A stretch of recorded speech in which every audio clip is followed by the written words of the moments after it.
Good morning, good evening, good evening, ladies and gentlemen. We are here today for another conversation with Chaim Noll, the Israeli writer that lives in the Negev desert in Israel. First of all, since our last conversation, we haven't talked, and that was before the Iranian attack. So, how are you doing, Chaim? I'm doing well. We are very happy about the result of that night. It was, of course, was a little bit spooky. We were woken up by the alarm at about 2:00, and fortunately, we have a bomb shelter in our house, so that we hadn't to go to any other place, or we have been around on the street or something. Then it's critical when the alarm goes. You have to find some shelter. Right? So we had only to go down the staircase, and on the way downstairs into the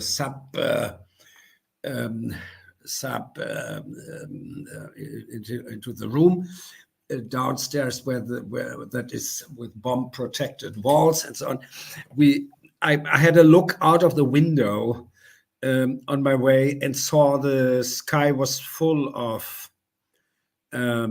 small little lights that were the rockets aimed at us.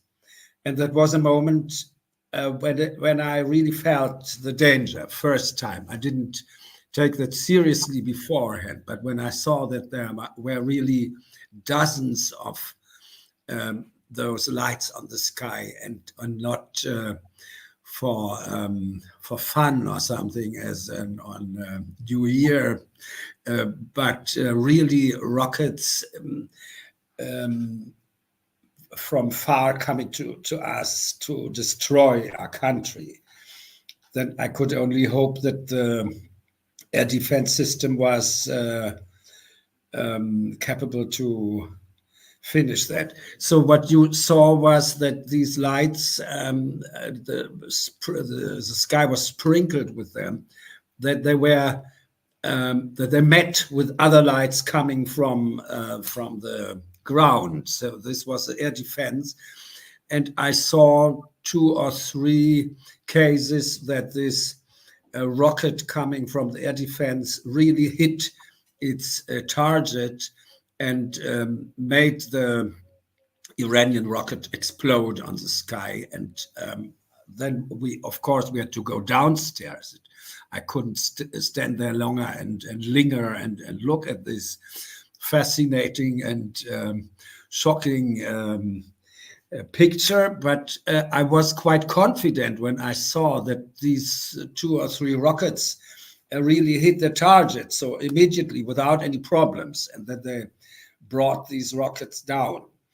Then we had a lot of noise, of course, because there were these long distance missiles, are very big rockets of 20 meters, also steel construction. The warhead is the dangerous part, and at a certain point, warhead and rocket separate. That is the construction, that the warhead goes the last kilometers, or I don't know, dozens of kilometers alone. And the air defense, because it's very expensive, only shot down the warheads and let the useless steel bodies of the rockets go down in the desert. And this made a lot of noise. These are 20-meter or more long steel bodies going down in the desert. You heard this terrible noise of them going down. Here nearby, there was the only casualty of that night was a Bedouin girl of a tribe that was not ready yet to settle down. That's a problem with the Bedouins here around. The state of Israel tries to settle them down in in settlements where they are protected, where they, for instance, can build bomb shelters. But there are tribes who don't want that, who want to live the free nomadic life of their forefathers. And that means that they live in the open desert with some huts and tents and completely unprotected. And there must have been such a big from such a big missile going down into one of these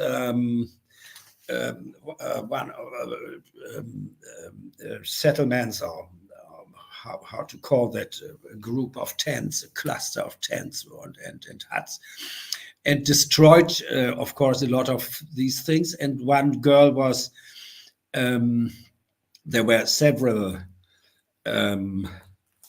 injuries, but most of them not severe. But one girl was life-threatening, so she was brought to the university hospital here in Be'er Sheva quickly and reanimated, and they made her survive.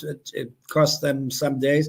That was the only casualty, because these people are not protected. So maybe they learned from that incident that the times are not anymore to go around in the open desert unprotected, that you need in such a night a real solid structure to protect your head from the rockets coming down. So what we didn't know and only learned next morning was that really 99%, they say, so I mean almost everything was shot down before it could cause harm. So that's why I would say that the Iranian attack was a complete failure, with a lot, I mean, it cost them a lot of money too. The Israeli air defense is expensive, but I think building these long distance rockets coming from Tehran to us, that cost, and they go into the space. I don't know how those rockets are called, to go up to the space above the atmosphere. So the Israeli air defense system Arrow 3, that is already in high demand worldwide, because it is capable to shoot down rockets moving in the space, had proven that night its efficiency, completely bringing down all these more than 100 intercontinental or long-distance rockets shot as Israel. The rest were smaller things, a lot of drones destined to make the Israeli air defense occupied with shooting them down. In this case, Israeli Air Force tried something new that was never until now done. They shot the drones down with air-to-air rockets from F-35 jets, not from the ground, as Iran had calculated. The Iran had calculated, when we send another 200 drones, they will occupy the Israeli air defense, and so they can't shoot down the long distance rockets anymore. That did the real harm. But Israeli Air Force obviously knew about it, or had thought about it beforehand, and so they sent a lot of F-35 jets, these American jets that are with Israeli modification, Adir, it is called in Hebrew. It's with a special Israeli high-tech equipment, and they shot the drones down, so that also the drones did not do real harm. I mean, there is a lot of debris falling down into the desert here, but nothing, no explosives, no warheads have met their target. So that was also interesting for the Americans to see that the F-35, originally designed as an attack jet, are capable to work as a defense, as an air defense. So that was first time. So I mean, these are military people, and they use such an opportunity to try out things and to experiment. And obviously, they did with success. And if you think what it may have cost Iran to send 330 rockets and other things into our space, I would say it was a complete failure. So it was downplayed afterwards. They said they didn't mean that seriously, and it was only a test. But my personal impression was, when I saw the sky sprinkled with the rockets, that it was meant very seriously, and that they had real bad intentions that night to break the Israeli air defense and help Hamas out of their predicament in being trapped in the last part of Gaza. I think it was meant as the turning point of the war, but it failed. Well, I mean, it's. I'm really glad that nothing happened to you, and I mean, I can imagine how terrifying it must be to find it. I mean, you see, this is something that Americans or Europeans cannot understand. Just living under this type of threat, and also what is extremely appalling, I would say, is that after such a massive attack, 330 rockets or military objects, you said, the first response from Western countries, particularly the US and Germany, was, oh, Israel should not respond, should just accept to be bombed and respond. I mean, there are I don't know how many nations, 120, 28 nations in the world. Only one is not allowed the right of self-defense. Only one country. And I mean, this is something that I was not expecting actually to see here, in at least in the United States, and especially right now. Yeah, it is still worse that you can say that the countries mentioned, European Union and the United States, are responsible for the situation insofar that they allowed Iran develop that way. The Biden administration did nothing to stop Iran effectively. The main problem is that Iran is provided with money from China after the Iranian-Chinese treaty between the two governments in 2021. And I saw an interview with Trump, I think 2 weeks ago, in the Israeli newspaper, Israel Hayom, where he said that he had succeeded all his term to thwart that treaty, to threaten China with sanctions in case they would buy huge amount of Iranian crude oil. That's the main part of the treaty, that China now buys from Iran crude oil in a volume of $400 billion over a period of 25 years. So that, in other words, Iran gets from China per year almost $20 billion for crude oil, and is now affluent and can afford, because they don't care about their own population. They live very poor and have nothing. but this crazy regime is allowed to experiment with long-distance rockets and with nuclear weapons and whatever you want. And this is the total failure, I must say, of the Biden administration. And I'm not a fan of Trump in any regard. It's not that I hail him or think that he is doing everything right. But this point, he obviously did right when it is true what he said, that he thwarted China, the Chinese Iranian treaty that was already looming in his time, that both sides had the intention to go into that. And he managed to stop them. And the Biden administration did nothing. So they allowed them to go into the treaty. So they allowed China to finance this lunatic regime in Tehran, who use all the money they get, they invest into their holy war against the West.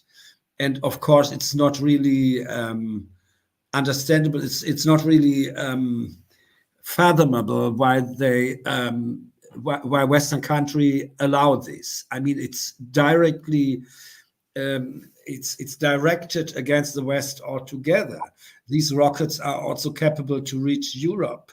And the Europeans have none such a system yet, as Israel has. They try desperately to buy the Arrow 3 system, for instance, Germany. That explains why the German government currently is, let's say, pro-Israel in their declarations. Not in reality, so they continue to finance terroristic groups or their money pools here in the region. So I think that the Western politics have to be rethought generally, and it's harming not only Israel. I mean, we are the first who get the rockets, but not the only ones. So the United States are protected, of course, but not Europe. So Western Europe is in a desperate search for rocket systems now. So that's why they buy Israeli rockets.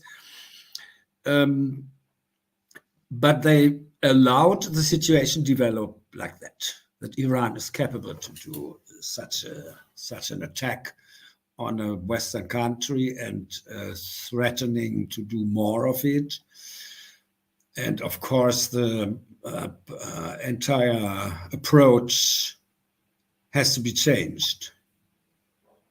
Yeah, there are too many Chamberlain and no Churchill inside. Yeah, that's the main issue. There is no. Also, there is a confusion, a epistemic confusion that is everywhere in the Western society, where you always give a free pass to the attacker if the case it's Israel. Right now, while we are talking, the community, the Christian community in Egypt is under attack. There are scenes of mobs attacking these people, doing the most horrible things while the police watch. There are no reporting in the news. There is nothing. The citizen is kept in a bubble of ignorance. When you hear something on the TV, there are these pundits of darkness that they just... you know what is going on right now in the Columbia University campus.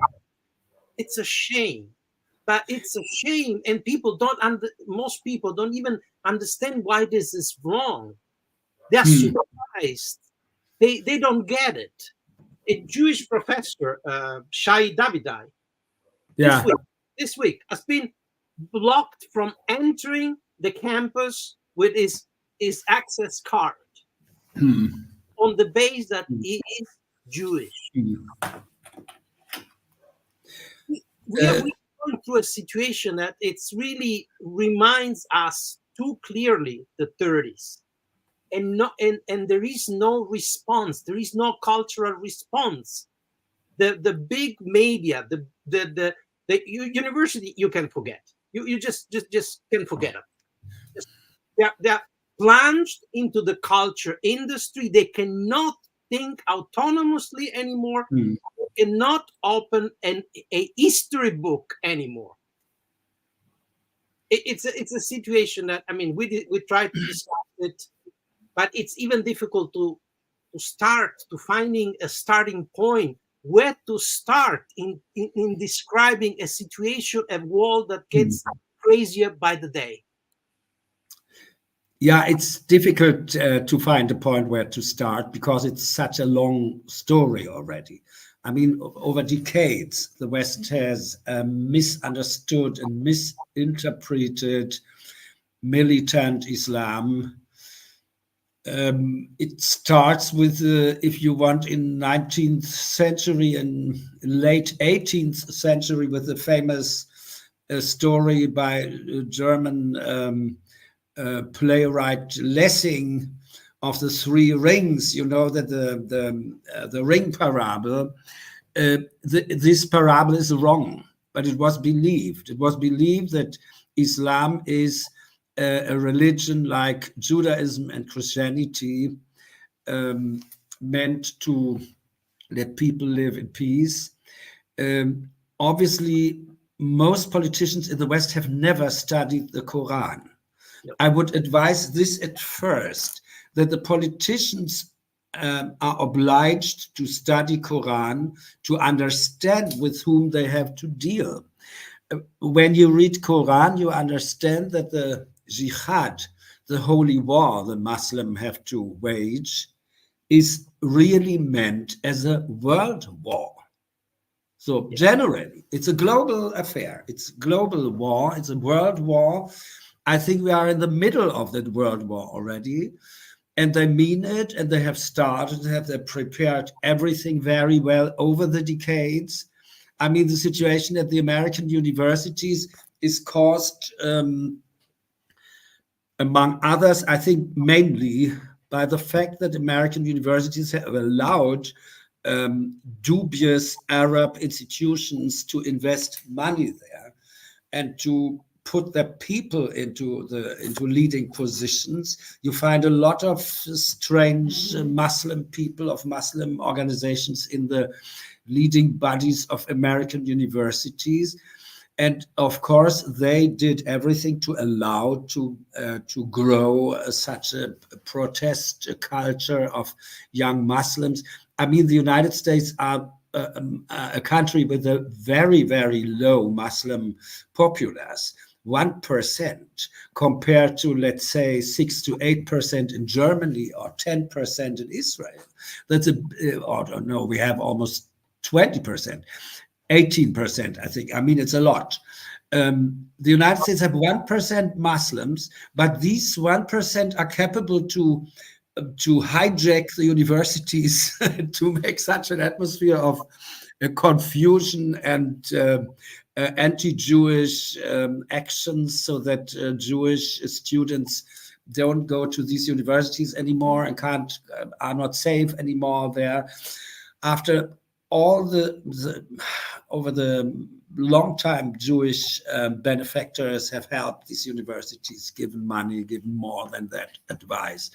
So there's a long tradition of Jewish engagement in the American universities. So that is wiped away after they were hijacked by militant Islamic organizations. And you must consider most of the governments militant, so they may be in one or the other point ready to cooperate with the West, but in reality, the true Muslim is obliged to follow the commandments of Quran, and the commandments of Quran mean holy war against Christianity and Jews.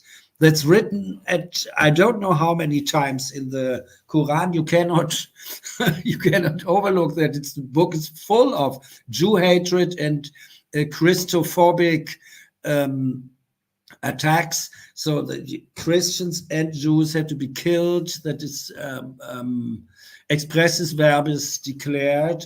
I cannot really understand how the West can try to ignore a power that is really willing to start a world war against Western civilization, and the West tries to ignore and to downplay it and to appease those powers. That's completely useless. So the only way to act against them is strong self-defense. But obviously the sense for self-defense in the at least in Western Europe is doesn't exist anymore. So you get the feeling they are not capable to defend themselves anymore, morally and practically both. So they have no idea what they are for and what they live for and what they have to protect. So that's why it's relatively easy for these militant Muslim governments and organizations to undermine the Western civilization the way it shows now. This conflict brought it to the light. So we see first time how far the Western countries are undermined already. And that's, of course, a little bit shocking to see that for Israelis first, that we know, but that we have no real help from them. So Israeli people have a mentality to defend themselves at any cost, even if no one else stand by us. So that's Jewish experience, that we are in the crucial moment, we are alone. So that's no new experience. And that's why the atmosphere here in Israel is very positive. So people are not in despair because of the treachery Western countries. But of course, it's a bad situation and it's bad for the West altogether. So if you like Western society, and I do, because I based my life on freedom of opinion and other values that I find only in this society. I don't find it in China, and I don't find it in Russia, and I don't find it in Muslim countries. There is only the West where I know that my profession, for instance, to be a critical intellectual and writer who writes what he thinks and is allowed to do so. So I personally know what I have to defend and what I have to lose. But obviously many people don't. That's what I'm really astonished, that many people don't know what they have and what they have to defend. Well, people have to defend their iPhone. That's what they have to defend. On the West, unfortunately, already the concept of West is attacked from all possible sides. And, everything is for sale. That's one of the greatest problems that we have. Everything is for sale. When you mentioned the fact that the Qatari and other groups invest massively in universities like Harvard and all the major Ivy League universities, it become a quid pro quo where they say, okay, our silence, our complacency with what you do, with whatever message you wanna create, is for sale. You pay us, we say whatever you want. But this is per se against the intellectual tradition of the West, where you had people that were standing up for what was true. You see, at the end we go, at least we always refer this to the origin of our democratic systems. Every democracy is, unfortunately, as the 20th century has showed us, weak in front of organized minorities. If we look at the experience of the 20th centuries, is full of these examples. The Bolsheviks, the Nazis, they were all minorities. Yeah. Power in democratic, the Bolsheviks not, but the fascists and the Nazis, they took power in a democratic way, and then they subverted that society. That's this can happen only when you don't have a solid intellectual resistance in a society. Someone very, very smart once said that the level of a stabilization of a society is not measured by its peaks. You can have a Spinoza, you can have a Kant, but if the average person is a narcissist involved only with himself and doesn't know his own history, he doesn't search for what is true, what is right, what is wrong, then that society, no matter how its peaks are, is doomed. Now we don't even have the peaks. We have three major presidents of the three major American universities that in front of the Congress said that calling for the genocide of the Jews is depends on the context. Yeah. That's where we Yeah, are. the situation is very is really terrible, and I'm not in favor of an overly protecting and interfering government, but there may be situations where the government has to act and when the Congress has to act. So I think it's a beginning, at least, that these universities are in the focus now of the Congress and the American Parliament government care about this. They didn't look at this for many years. They allowed. I mean, we know this not only from yesterday that, for instance, Qatari money funds could buy American universities and by the influence there in these universities. It was allowed, but I mean there are possibilities to interfere. I think the governments have to act. It's the same. I see it in Germany that try now. There was the terrible Palestinian conference in Berlin. I don't know whether you heard about it, and there were people coming. One guy from London and another, I don't know from where, who wanted to do the usual and to call for the destruction of Israel and call Israel a crime state and whatever. And so in this case, the German government really acted and they dissolved this Congress, and they made it impossible for some of the most evil figures, a guy from London, to enter the country. He was stopped at the airport. He couldn't go. So that's possible. I mean, you can do that in cases of self-defense. You are not allowed to. You are not. You're not obliged to allow everything in the moment of danger. Then you must act and protect yourself. It means a lot of measures are possible, that these aggressive student gatherings at universities in the United States, I think Columbia is now in the focus, that they can be dissolved by the police and the campus can be cleared and the normal university business can return. That is now at the moment obviously deeply disturbed, and Jewish students and professors threatened and intimidated, and I don't know what, maybe even more. Maybe there's even, if we allow to go it on like that, there will be violent attacks. So that, I mean, that Israel made the mistake, we made the mistake ourselves here with the Hamas, that we let them grow.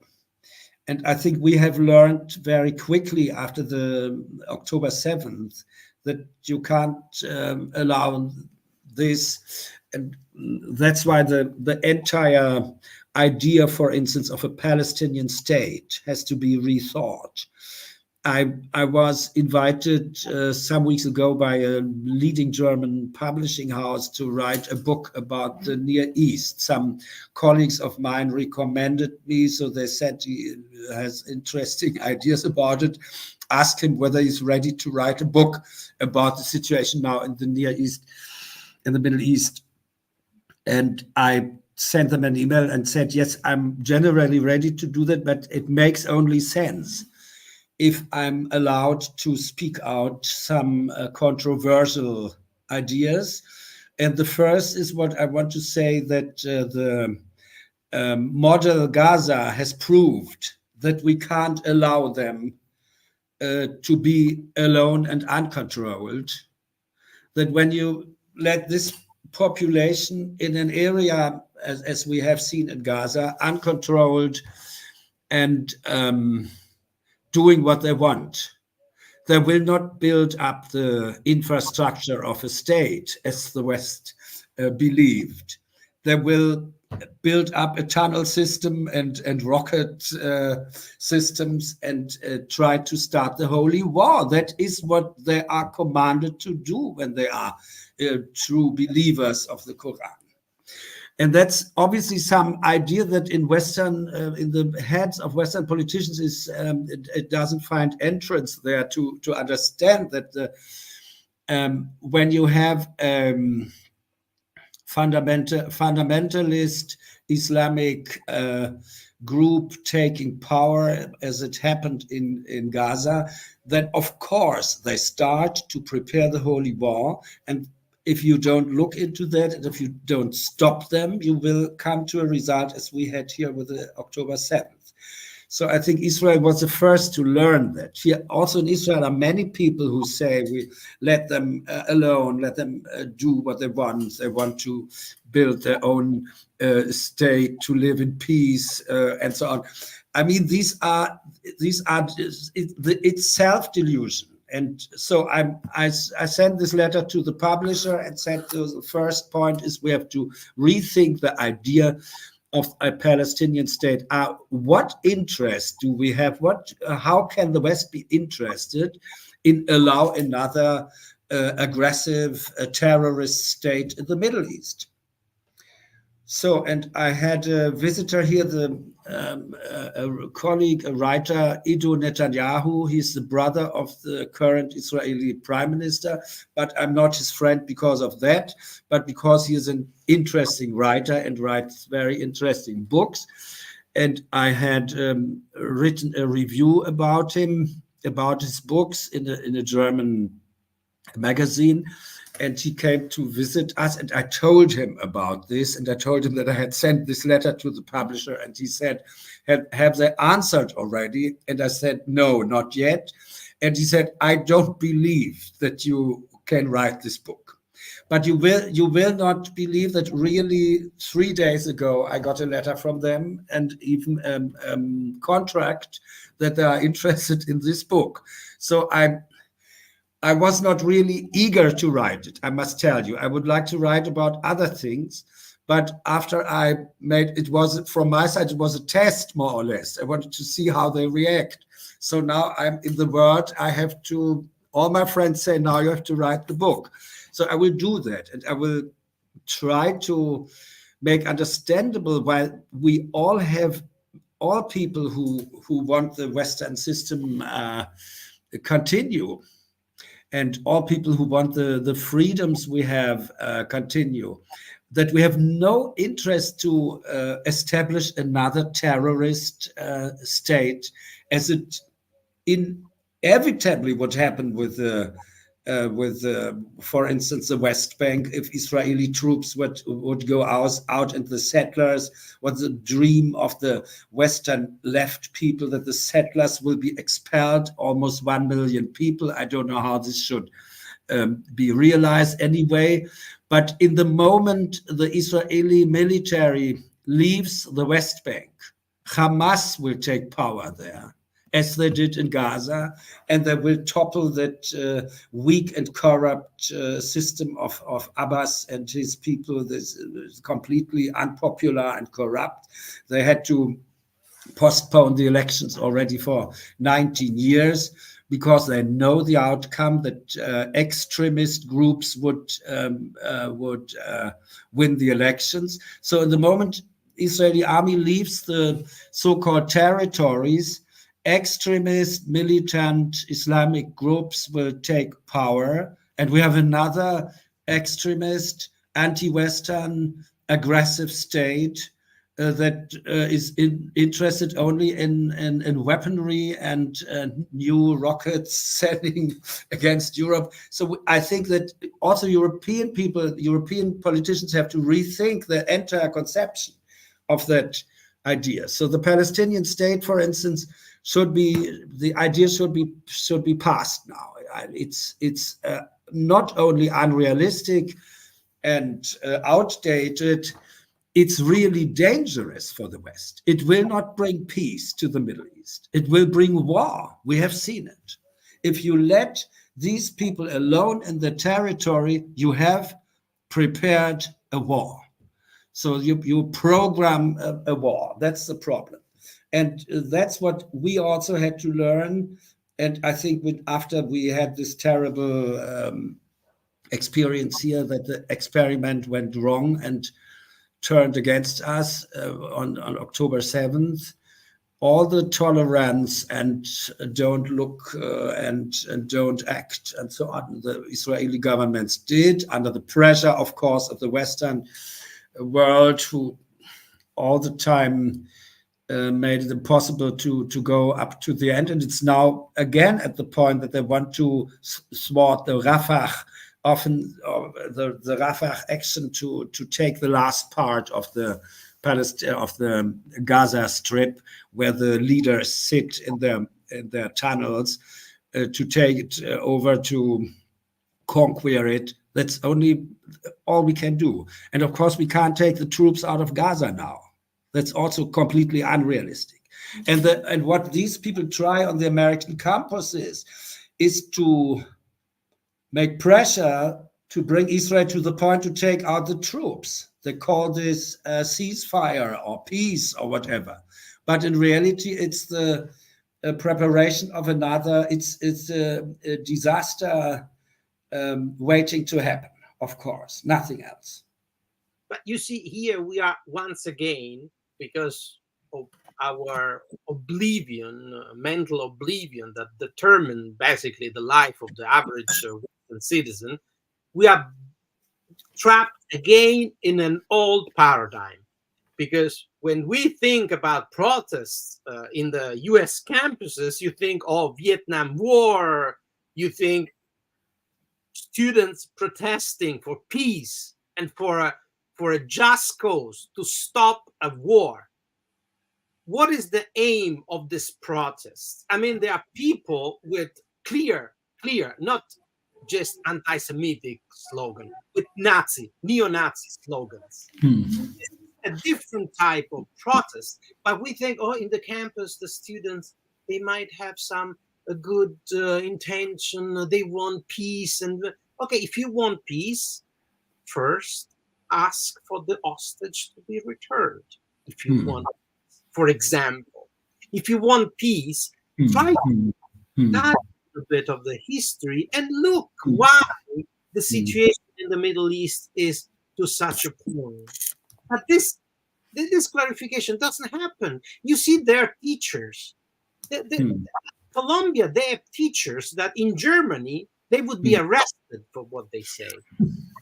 I'm not sure, by the way, but okay. I think the situation in Europe is not a bit better. So it's the same. And I have been myself at the Free University in Berlin in former times, and we left Germany altogether after this experience. I felt the anti-Semitism at the Free University in Berlin, leftish anti-Semitism, not from Nazis. It was from leftish intellectuals with whom we were friends until then. And the Gulf War in 91 was the point when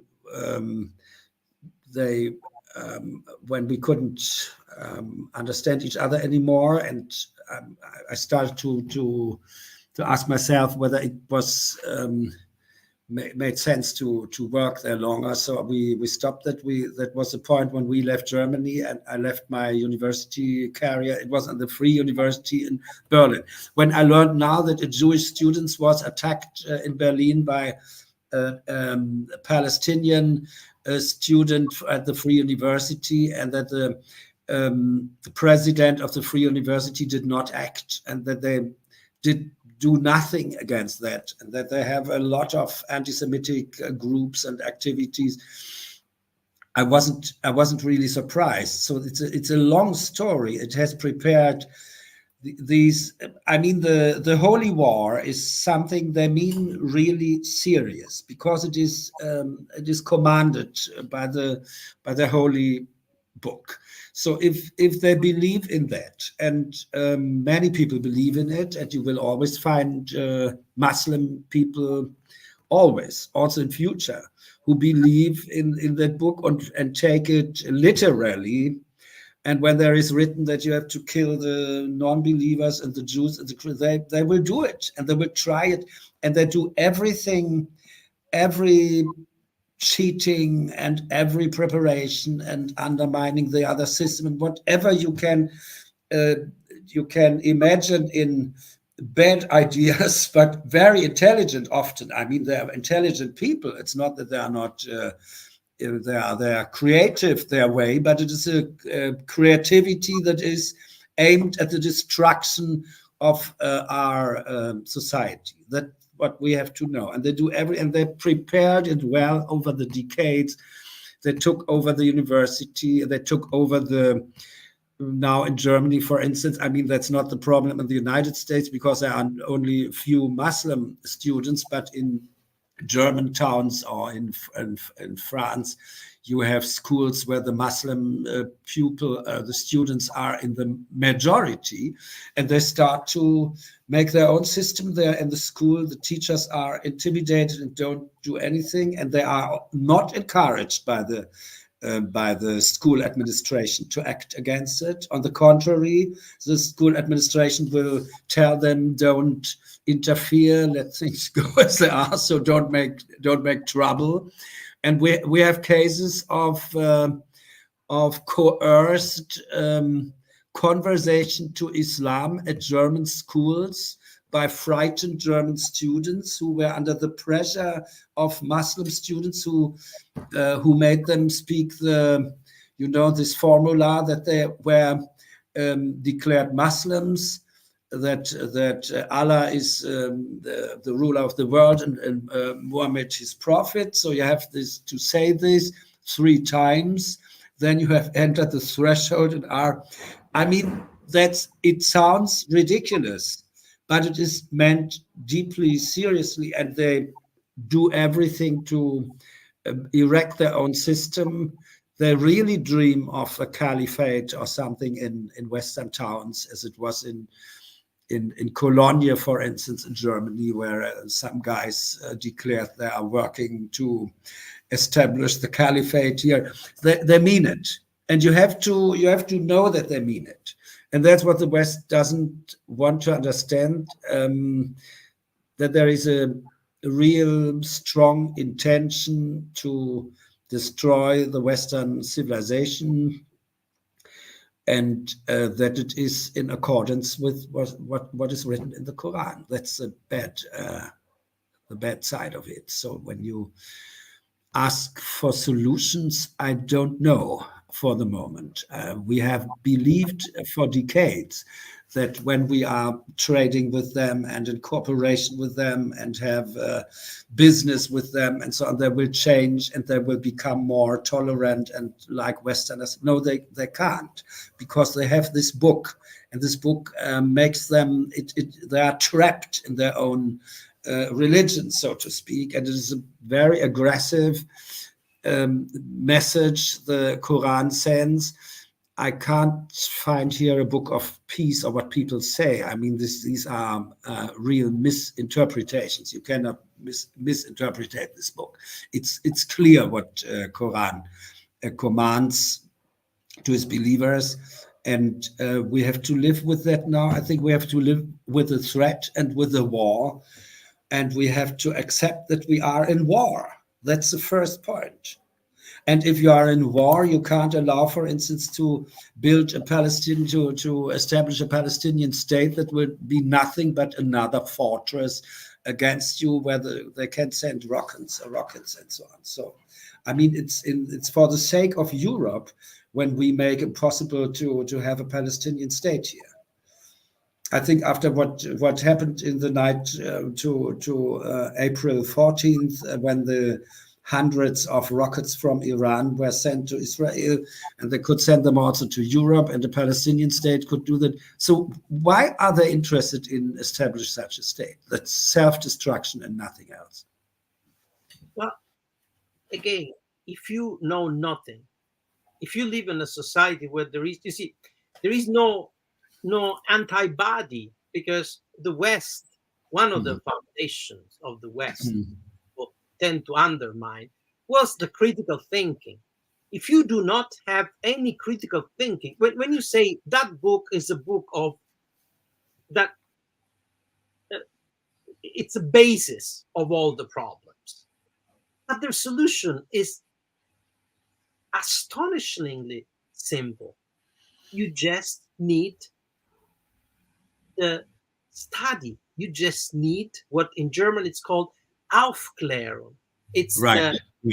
Explain what's in it. Let's start talking about flying donkeys, talking trees, splitting the moon, the relationship to women. Why we had, I mean, the West, especially in modern times, has defined itself in its critical relationship to religions, in its logical analysis of facts and reality. Why in schools, in the culture industry, instead, it works the other way around. You have now in many European countries, I mean, you say the teachers are scared. Of course they are scared. I mean, one guy was decapitated by its students. Another teacher, because he showed one cartoon of the Baphomet, was sent to is now lives in protective custody, and this is accepted. It's not thematized. As I was saying, the Coptic massacre right now, it's not reported. So the problem here is it's deeper. It's that we have lost our heads because our intellectual class doesn't exist anymore. To formulate it better, we are in a situation like the Soviet regimes. There is a wonderful, beautiful small book by Bruce Chatwin. It's called Uts. In this book, Chatwin describes one visit as a British author he had in Prague during the communist regime. And it is describing that from his hotel room, he hears people talking on the street cleaners, that they talk about philology and biochemistry. And he's thinking, okay, those are street cleaners. Why they are? And then he follows them, and there is a kind of an intellectual community of all these people that, because they were critical of the regime, and they were university professors, biochemists, philosophers, etc., that live apart from the society, that cannot have a place in society. In the West, we have reached this point where we have Claudine Gay, a person who plagiarized work, never published a book, and had 11 papers, of which many of them plagiarized, who can be the president of the Harvard University, just because we have lost our head. But the first, if you look at the former president of Harvard University, you might find questionable characters. But definitely you will find people with a solid intellectual background. Certain qualification, and that's lacking now. They closed the circus and they put the clowns between academia and politics. And that's why we are facing such a problem. Because if you come to me and say, Sergio, yesterday I flew with my donkey to Jerusalem, then I say, okay, please, just don't even try, okay? Why we cannot thematize things in the way that the West has thematized these things since now? Critical thinking. It is so simple. I agree with you that enlightenment or Aufklärung is the matter of the hour. I think that we have to begin with that. I have noted here 3 points. I mean, we have to talk about ways to overcome that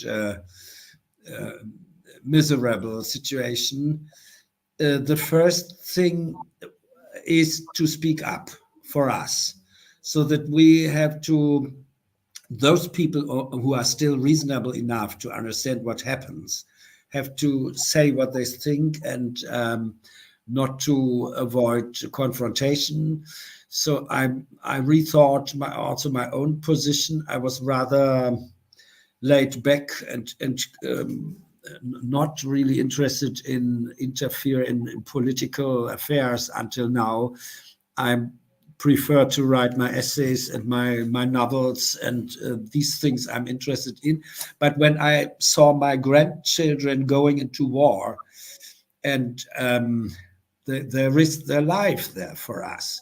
So when I told them I had invitations to Europe, I couldn't tell them I will turn them down because it's inconvenient for me to confront these people. So I did it. I accepted it, and I will do it. And I will also write this book. I'm not really happy about it. I tell you, it's not the matter of my heart to write about this terrible idea of the Palestinian state. But I think the first point is that we have to speak up. The second is that we have to give all the information we have and all the knowledge we have to help enlighten people, at least those who are making the decisions. I will go now to Berlin to talk to politicians and to business people in Germany and also in Vienna and so on, hoping so that in these small circles I can influence a little bit their pretexts and wrong ideas about the Near East.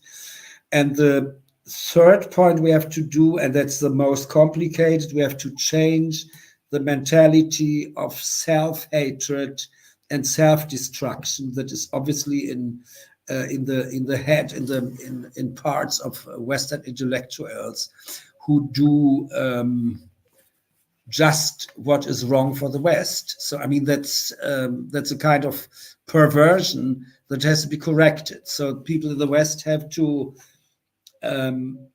look straight ahead and do what is good for them and not for the enemy. I mean, generally it's a psychological problem, I think, self-hatred. We Jews know about it. It was also in Jewish history a big problem.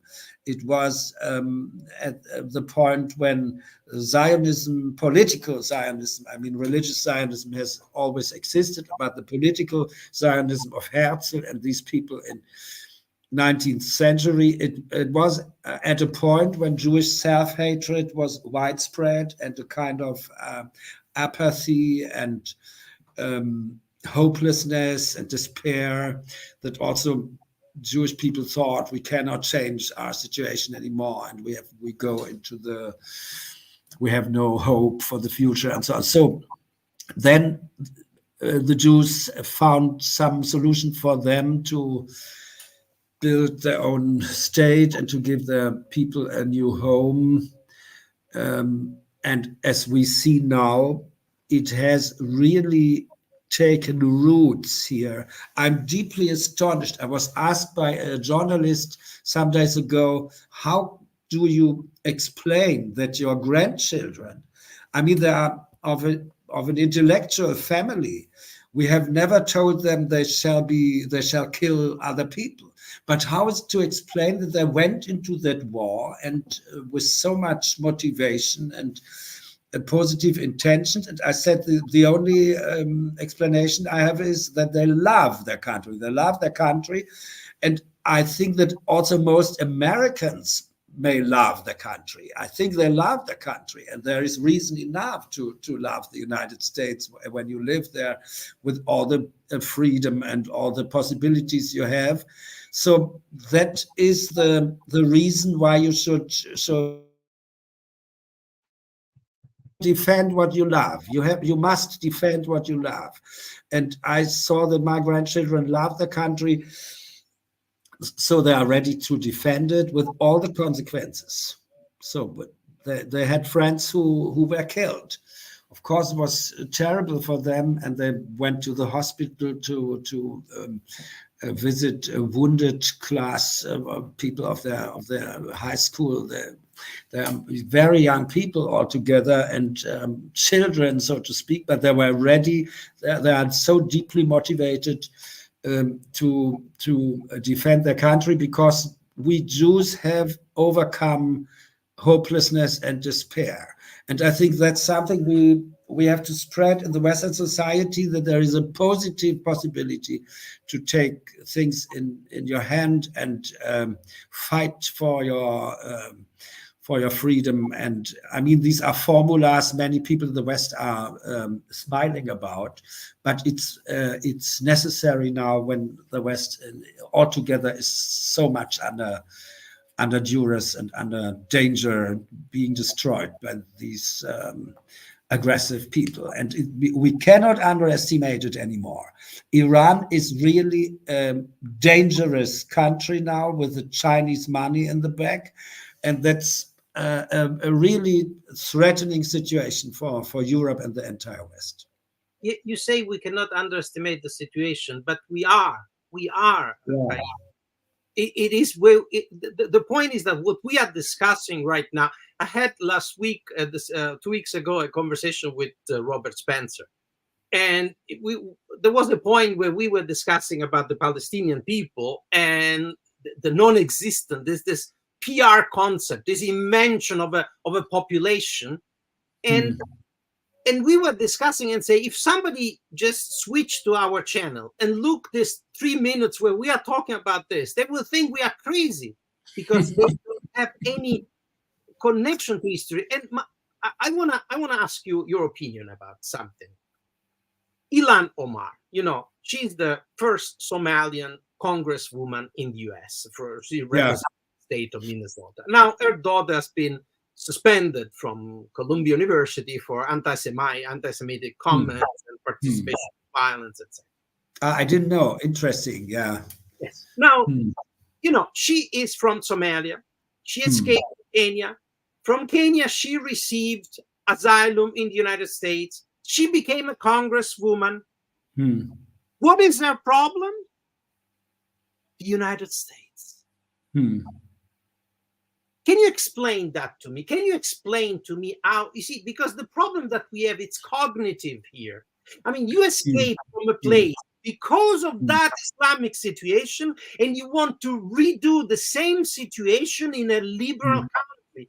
How can we explain this? I mean, that there are insane people, that's fine. That they are disturbed. I can only explain that she's a hypocrite, and that she is encouraged by perverted thinking people in the West who hate their own. I don't think that she originally did it. She must be happy that she escaped to the United States. She should be. But obviously she met people who told her the opposite and encouraged her to become the public figure she is now. And that's the problem. I think we have to deal with these people who spread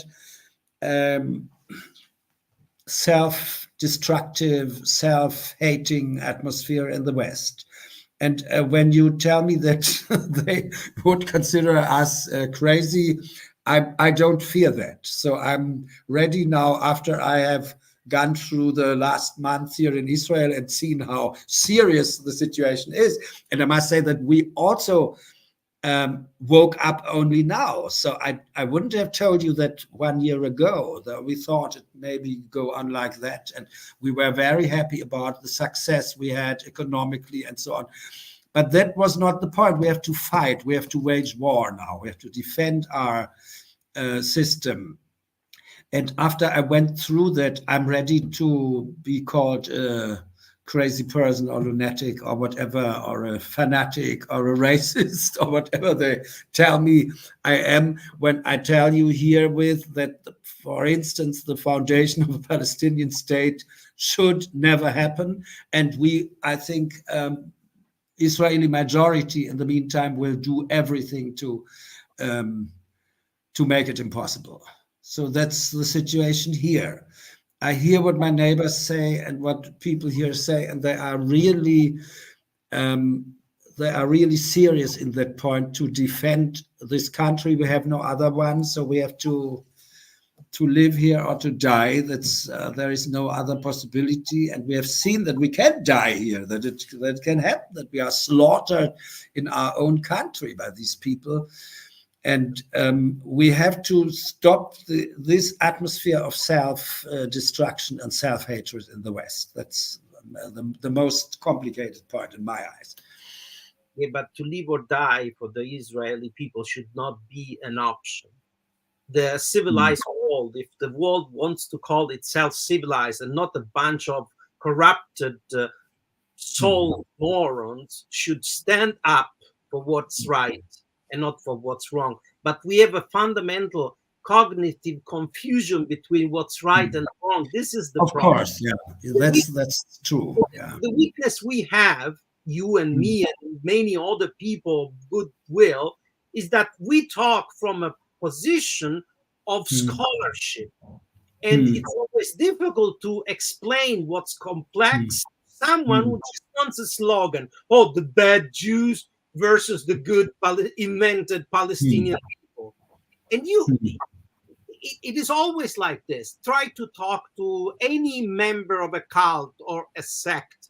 The problem is that the enlightened West turned into Scientology with, in America, an incompetent president for two reasons: one, cognitive, and the second, for his ideologies. In Europe, with the political and non-existent political class, whose occupation is only to try to restrict the freedom of their own citizens. The situation is dire. And you see that exactly with the relationship with Israel. It is not that Israel should not be faced with these challenges and with these decisions, with the West being silent, because being silent means being an accomplice.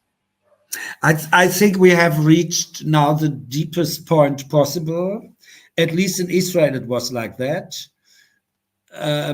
When it can happen that they destroy our border defense and intrude into our territory and have here such an orgy of killing and raping and whatever they did, killing babies and so on. It was extremely cruel, and I think we have woken up here in Israel and start to understand that it has to be a turning point. This has to be a turning point, and it is.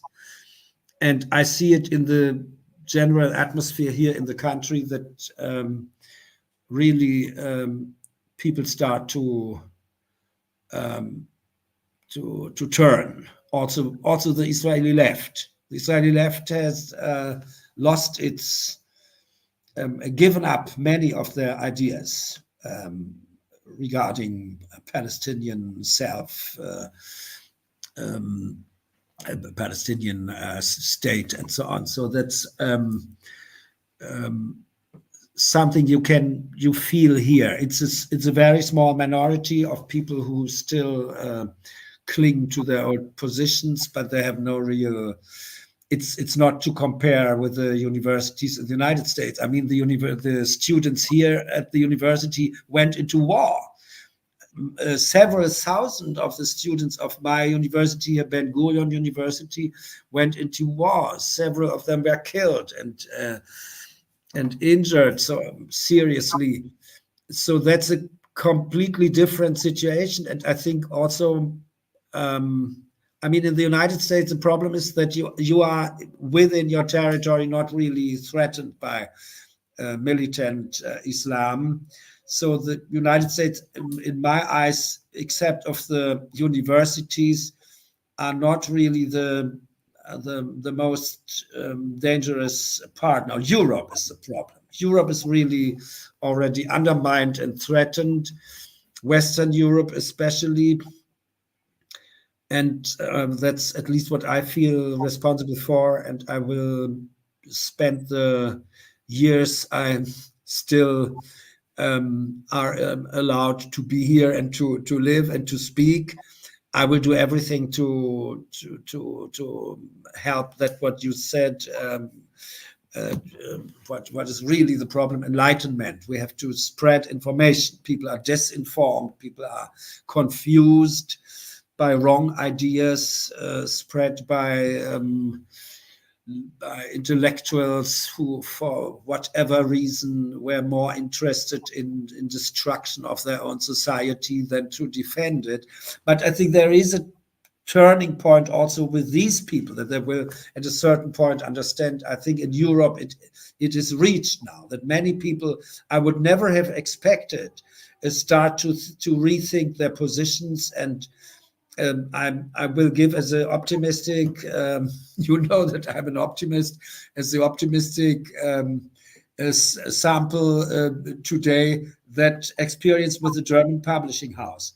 It would have been simply impossible 1 year ago that a serious accepted German publishing house would give me a contract for such a book.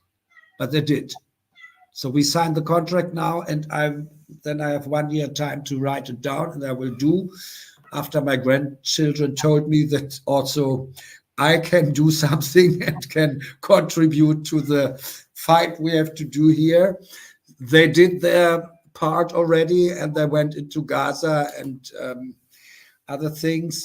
So I really feel obliged now to act, and that's what we should do. We shouldn't look on silently what happens.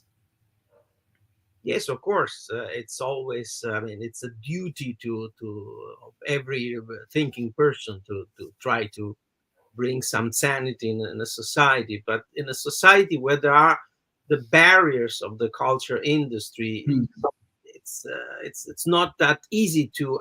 Already, it's not easy. Already that you have to write a book about a situation that should be clear to everyone. No, if you want to write, let's say, do you think that any publisher would contact you to write a book about the beginning of the First World War or the Second World War, the attack of Germany on Poland? Unless you have to contribute something related to a new documents or whatever, not going to commission you such a book, because there's a library there is full with these books. The topic of the fake Palestinian people, the fact that these people, already the question, tell me one time in history when the Arab people that called themselves later Palestinian after the 60s wanted a state that, a two-state solution, because they wanted everything. But when was the time in history when they wanted a two-state solution? Never. This never. No, they don't want it. They don't want it. It's a chimera. It's an idea fix of Western European people. No, they don't want it. I have talked to a lot of Palestinians here. I'm in permanent contact with Palestinians of all kinds of workers who work in my house, and up to intellectuals and people who are in opposition to the system they have.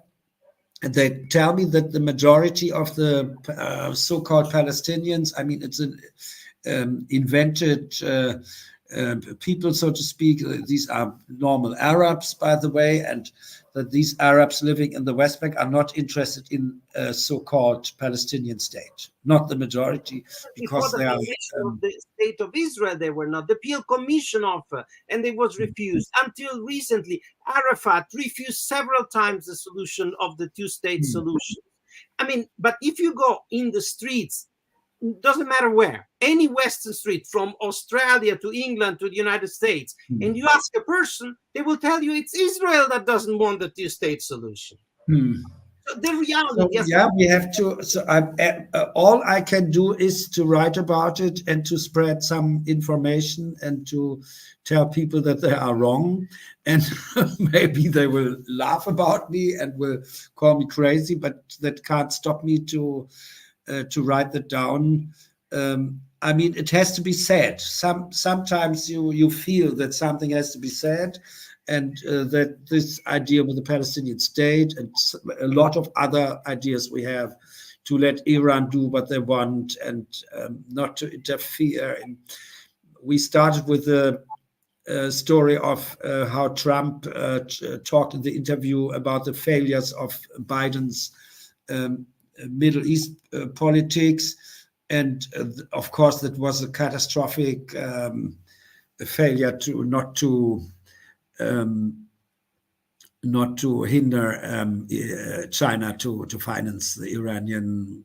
I think that has to be corrected. That's a matter of the big politics. So let's see where will be the next American president. Of course, I hope not Biden, because he has done a catastrophic situation. He has caused a catastrophic situation here in the Middle East. And from our point of view, also, when I told you that I'm not a real fan of Trump, but he is, of course, the better solution in this situation, as we have seen already. I mean, they have done in these 4 years beginning cooperation between Israel and the Gulf states, and Saudi Arabia was in the making. But the incompetence of the Biden administration has destroyed a lot. So that's a matter of big politics. What I can do as a writer is to write this book. I wasn't really, it was not really my idea to write. I wanted to test. I wanted to see whether that the point is reached, that first people start to understand. And obviously it is. Otherwise, this big German publishing house wouldn't have accepted my idea. Now I have to write it down in a way that many people understand.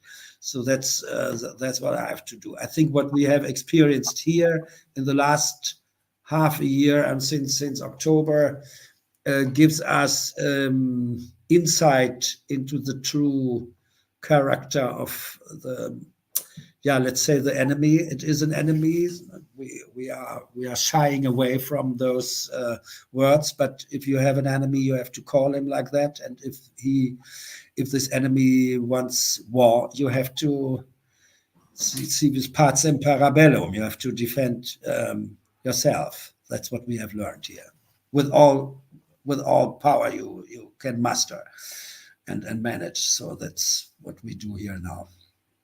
Yeah, but the situation would not have reached such levels if the Western countries would have had a better understanding of of whom they are dealing with. Because UNRWA is how much money goes from the West to Palestine? Billions, and there are most of it is wasted and embezzled, and everybody knows it has to stop. It has to be stopped. So the Western governments have to stop the the financial support of these organizations. But they're not. No, they don't really. They make declarations sometimes, but they support them. Furthermore, it's something you can only repeat again and again, that this is indirectly financing Hamas. And I think if you tell it often enough, maybe more people will understand. I don't know. I don't know. I don't know what has to happen in Western Europe that people wake up.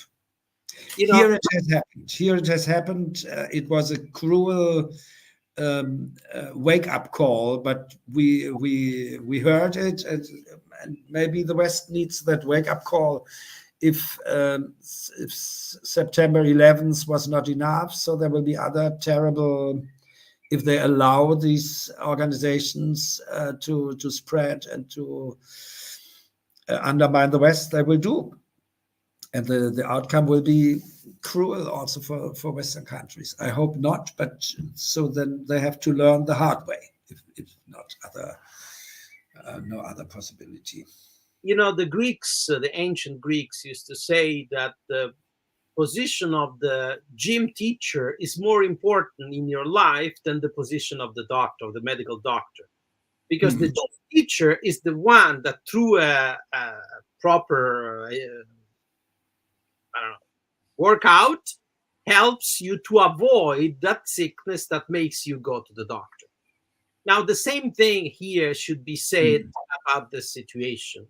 If we would have gym teachers that in this case would be a thinking class that has access to general communications, we would not have had many of the problems we are facing now. If after 9/11, the only people happy were in the Arab world, and we have proofs of that, although but I witnessed with the CNN during the Trump campaign, because Trump mentioned that and said these people were joyful when the two towers went down.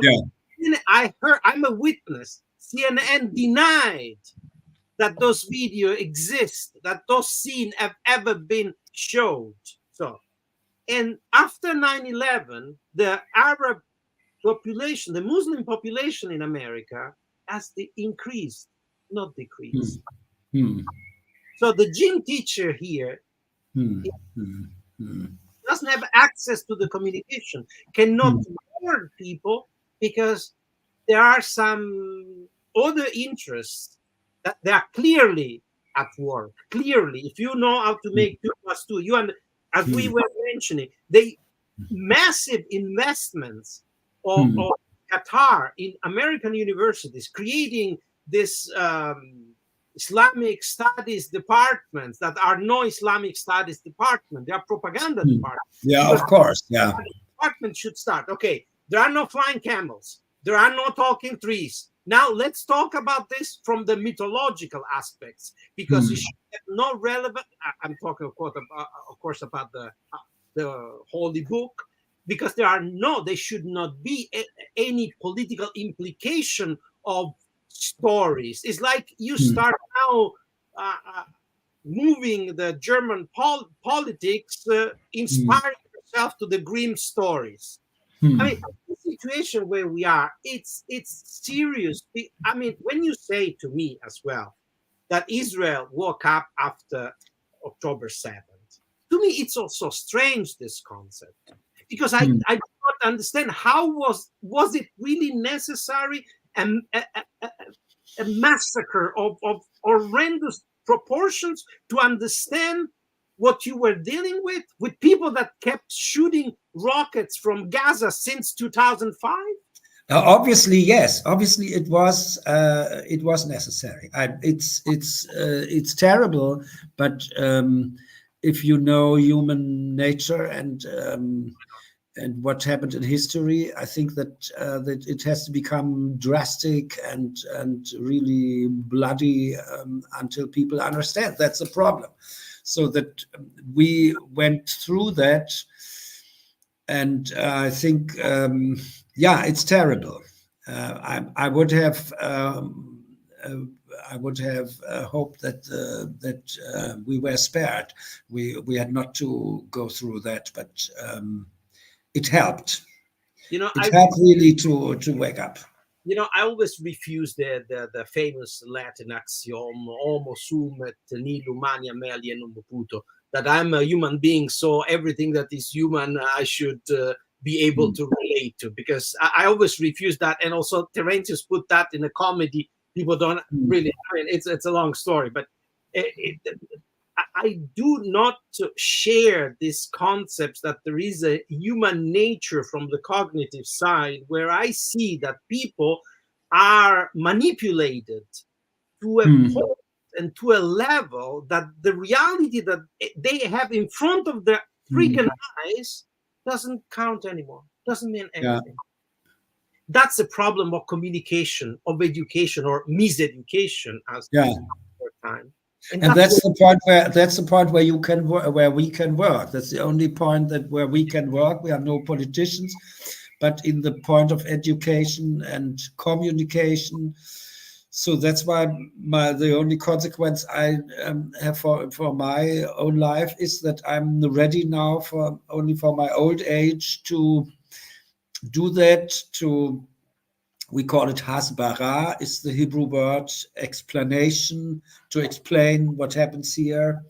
And so then I will go to Europe now and do that. That's the only consequence in my case. But in a way, you always have done this. You always have been a public intellectual. You already were critical of the GDR. Yeah, I don't like to be so, but there is a need for this. You think Plato liked that? Plato would have loved to write about just philosophy, but he had to involve himself with the city, because it is part of being an intellectual to participate in public discourse. Otherwise, of course, it is when the how's the word in I learned in English, American, when the going gets tough, the tough get going. You know that. So yes, right. When it's becoming hard times, so you have to act. So there is no other. You cannot let it happen. We cannot let it happen. That's our moral imperative. All right, Chaim, I have to thank you. We talked for almost 1.5 hours. And I have to thank you for your time and your patience. And, well, keep doing what you're doing. And let's talk again. Yeah, may I get the strength from my maker to be capable to do it, but I will try my best. Of course, we have to. Amen. Okay. Bye. It was nice. Okay. Bye. Thank you.